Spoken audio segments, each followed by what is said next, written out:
Peggy 18.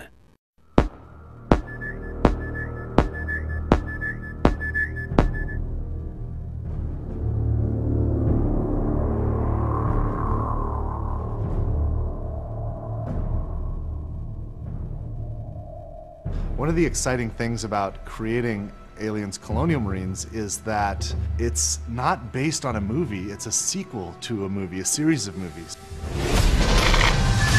We had Ridley Scott's Alien, followed by James Cameron's Aliens. These movies defined science fiction for so many people, and it's humbling that my studio and I get to create a sequel to these films in video game form. Aliens Colonial Marines is immersive. It's fast, scary, frightening, badass, dark. How many fingers am I holding up? He's fine. We tried to take that idea of a really interesting cast of characters and reinvent it a little bit with Colonial Marines. We're spending a lot of time on the authenticity, the feel of all the weapons, the presentation of the story. We're doing some kind of interesting things with the way that we're presenting objectives and how you make your way through the world. You know, we put a lot of effort into being extremely authentic to the films. We're trying to be very much within canon, and we know that a lot of the hardcore fans take this very seriously. In the past, we've gotten some feedback on screenshots or on some of the videos released, and we take that stuff very, very seriously. We've made changes to the game to make sure that this is what the fans really, really want, and it actually hits the expectations that everyone has.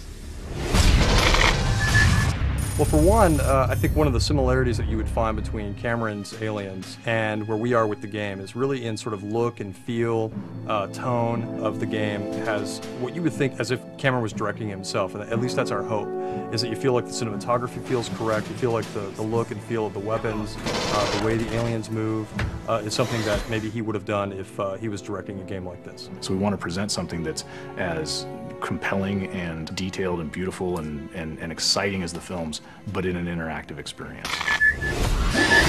So I feel really fortunate to have had the chance to have met with Ridley Scott. We were talking about possibly doing a Blade Runner game, which a lot of people have heard about and would love to see, and we'd love to see at some point. But in that conversation that we had with him, he also knew that we were interested in making an Aliens game. So he brought out his sort of storyboards for the movie Alien, and he went through, basically one by one, and has kind of been able to explain to us some of the backstory and some of those kind of things that we've been able to incorporate in the game.